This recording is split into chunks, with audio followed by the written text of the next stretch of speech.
Hi, my name is Annaliese Allen. I am from Colorado Springs for the most part, and I started out my education by going to Pikes Peak Community College, which is now Pikes Peak State College, and I got a AA in studio art and art history, and then from there worked for a couple of years, and then went back to school to get my bachelor's of visual art at the University of Colorado Springs, locally here. And then now I am currently a second year grad student MFA candidate at the University of Kansas in Lawrence, Kansas. This show here at ARIC is called Offcuts. It is the part of my body of work from my first year program at KU, and it has been kind of a continuation from some earlier bodies of work, which people might remember from being actually in this room here at ARIC and in another gallery space. Where I've worked with tea bags, and I am really attracted to finding recycled materials and people's kind of discards and gathering them all up and figuring out what I can do with this pile of stuff that would have otherwise been just thrown away. So all of these pieces of wood, I have about 15, 16 different pieces, different types of wood that I'm using. And in that, I have scavenged 2 of the wood scrap bins from KU's 2 different wood shops, and then a couple friends' wood scrap bins as well from their offcuts of work, and decided to make 88 individual pieces out of all of these different pieces of wood, trying to do a couple different things with that.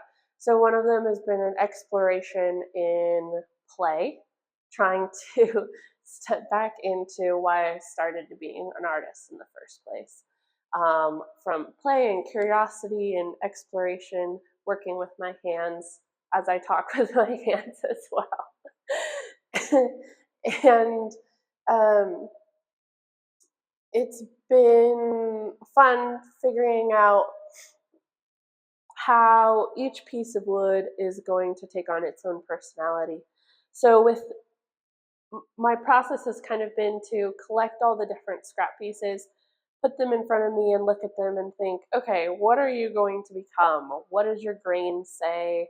How hard or soft is the wood, which has been a massive lesson I have learned in this whole process, and what is going to come out of it. So at the beginning, I started to kind of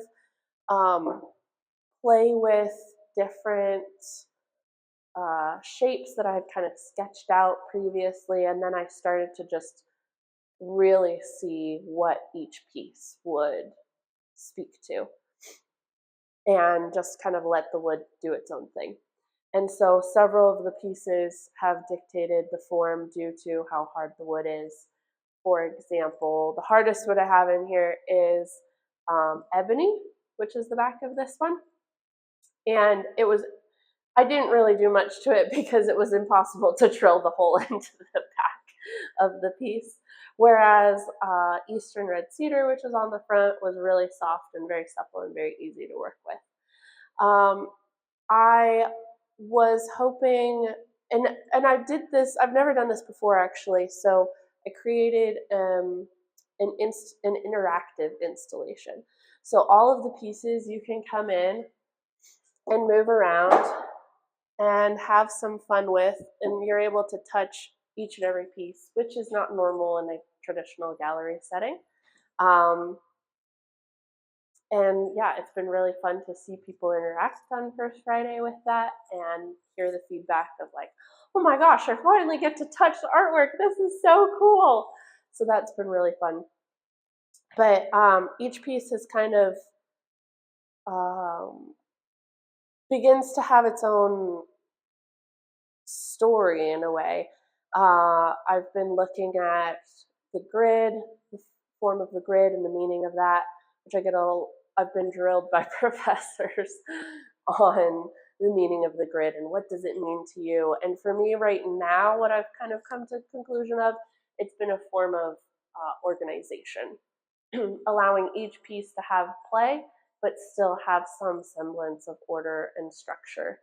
And it's allowed me to kind of read through the pieces as a sort of typography so that you can look at each one as a symbol or a letter to a potential language that could possibly be there. And for me, reading it as a grid helps me to sit with each piece and notice all the details, versus if it was in a wave, it would have a much different feeling, and I feel like it would be a little bit more overwhelming.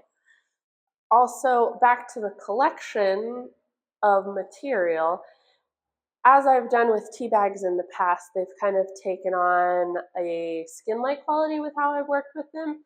And so it reflects back to our kind of human experience and how every single person is different and brings their own unique perspective to the world and to the art world. And same with these pieces, kind of reflect individuality, but as a collective, how much stronger it is when they're all present and all together. This has been a huge learning experience with wood and different types of wood and how to use it. But each piece has kind of come to fruition on its own, and it's been really fun.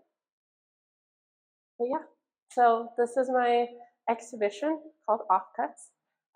One man's trash is another man's treasure. And I hope you all can make it down to the gallery till the end of the month to be able to see and touch and kind of play with this exhibition. You can move pieces around, and hopefully you can take one home as well. Thank you.